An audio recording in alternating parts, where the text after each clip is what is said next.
Wembanyama. 38 points, 16 rebounds, 5 blocks. It was 4 of 10 from 3. Spurs are 8-0 this year when he makes at least 4 threes in a game. They win those games by an average of 14 points. We have Tim McMahon up with us early as well as with Vince Goodwill with us here today and Joe Fortenbaugh, our betting expert. Tim, what are the right things to say about Victor Wembanyama on a morning like this?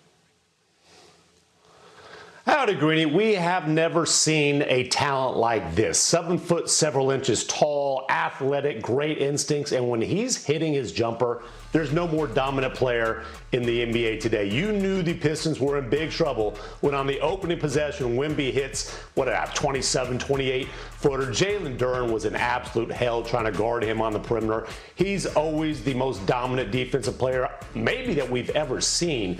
When he gets that jumper flow, and I know people want to whine about his shot selection. Oh, he's big man, get inside. They're 8-0 when he hits at least 4 threes. They're essentially unbeatable when the jumper's going down for Wembanyama. He's not a big man. He's a 7'7" wing player who can do absolutely anything. And at times, it almost looks like he has point guard-esque skills. How about this Spurs team? That feels like a big win last night in a game that some people are positioning as a preview of the NBA Finals. It's not. It's not a preview of the NBA Finals. No. Just because Detroit is not ready, you can see some of their roster deficiencies over the past couple of weeks. They don't have the shot creation outside of Cade Cunningham. They don't have the shooting to make sure that they go through 4 rounds of the playoffs. Right. But what you see with the Spurs is they are ready sooner rather than later. They have multiple guys that can get to the basket, multiple guys that can feed Victor Wembanyama at the rim, and they can all defend. The biggest question the Spurs had was their shooting. When they're hitting their shots, when they're hitting long range, as they do against Oklahoma City, Greeny, they're going to be a problem. The only question is,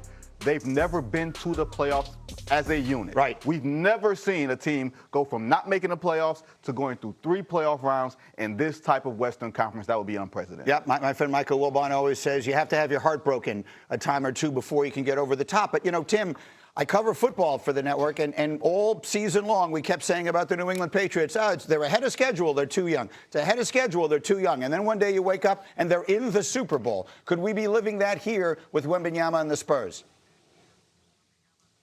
Well, as Vinny said, we've never seen a team skip the line like that to go from no playoff experience to a championship parade.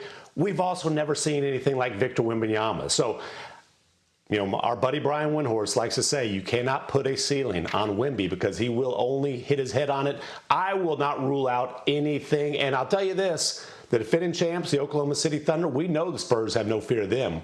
Remember, they beat the Thunder 3 times in 12 days back in December, and that kind of put it into, hey, is that OKC team going to beat or going to break the record for wins in a season? Fortenbaugh, what does the smart money say? So right now, the Spurs have the 2nd most wins of any team in the NBA. They're tied with Detroit. They're sitting 3 back of OKC. You can bet that the Spurs finish the regular season with the most wins at 11-1. Now, if this is sitting there 5-1, 6-1, you say you're probably not catching the Thunder. 11-1, that's worth the bet. Rest of the way out, San Antonio has the 11th easiest schedule in the NBA. Only 3 back-to-backs, and those second-half back-to-backs come 2 against the Clippers and 1 against Sacramento. They can handle it.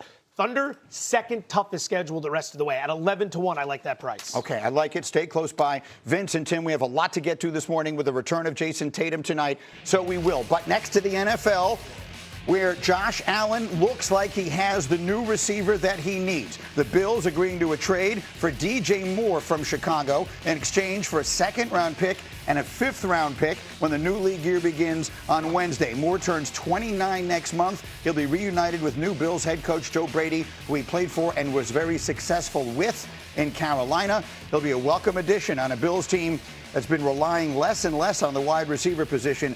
In 2020, 72% of their targets went to wideouts. That has fallen every single year since. They fell all the way down to 55% a year ago. Dan Graziano, let me start with you. What should we take from this? This feels like a seismic move on some level for both teams. Bills desperately needed the help. Bears have cleared a lot of cap space. Bills needed a nominal #1 wide receiver, and they feel like they have one in DJ Moore. Used their 2nd-round pick to get him. So this is them saying, we didn't feel like whoever we were going to get with our 2nd-round pick was going to help us as much as DJ Moore will this year. And the Buffalo, as we know, is in a win-now mode. You fire your coach after getting to the 2nd round of the playoffs, you have to win. So that is their 2nd-round pick, and that's what they've decided to do with. For the Bears, DJ Moore became a bit of a surplus item. They've drafted in recent years, Luther Burden, Rome Odunze, Colston Loveland. the offense and the passing game will run through them. It's a run-heavy offense to begin with. So you get something of value for a player that, now you don't necessarily need, helps you create cap space. They made a bunch of moves over the past couple of days. They created almost $50 million in cap space as the Bears try to head into free agency and retool and get those 2 more wins than they had last year. Okay, so let me take both sides of this. Tim Hasselbeck is up with us early this morning. Hadn't had a chance to welcome you officially yet. Tim, let's take the Buffalo side of it. One of the several things it feels like the Bills really need was help in that wide receiver room. We just showed you the numbers. Does this feel like the move they need? Is this enough to help Josh Allen finally get over the top? Yeah, it's not enough, but it's definitely a good move. And, Dan, kind of characterized it as almost like a fringe number 1 wide receiver. I do think that's what you're getting with DJ Moore, but it's also why I think they're not done, addressing, the wide receiver room. Khalil Shakir is a very good player, but he's much better inside. You think about what they've done, like just this past year, 32-year-old Brandon Cooks is on the roster. He's been on 7 teams. And so, they need to improve. You've had the graphic up in terms of production and targets to wide receivers in their offense. Sure, they've tended to run the football a little bit more, but they just they need better wide receivers to help their quarterback out. Quarterback is always a dependent position, no matter how good your quarterback is. So, look, I think they could still address wide receiver in the draft. I think addressing wide receiver in free agency still with kind of like this next tier, maybe Darnell Mooney, maybe Romeo Doubs, guys like that could still end up at a place like Buffalo. Okay, so the Bills might still need a little bit of help, but it's a step in the right direction. Meanwhile, my general manager, Mike Tannenbaum, let's think about this from the Chicago side of this. Dan just pointed out they've cleared up a lot of cap space. What do you think they're using it for? Well, it's 2 things. One could be center Tyler Linderbaum from the Baltimore Ravens. Unexpectedly, Drew Dahlman, who was an effective center for them last year, retired Greeny, and then they need pass rush help. So when we talk about Max Crosby, Trey Hendrickson, maybe does Myles Garrett eventually, come loose from Cleveland? Those are some names to look at. And here's something else to consider. Well, here's Max Crosby, who would be immensely helpful to, obviously, to the Bears or any team. But the old axiom of win for today, develop for tomorrow applies here. Give them a ton of credit. Luther Burden was a 2nd-round pick a year ago. They need him to step up along with Rome Odunze. That allowed them to move on from DJ Moore. And as Graz mentioned, tons of cap room, great opportunity for them. What are we thinking as far as all that cap space that gets cleared up there in Chicago? When you look at what the Bears did last year when Ben Johnson got there, it was, acquire 2 guards and sign a center, and they did that. Now, the center unexpectedly gone after 1 year. Linderbaum could break the record by a pretty good chunk in terms of highest paid centers in the league. So I think they're going to be a factor in that market. Whether they get him or not remains to be seen, but I don't think it will be for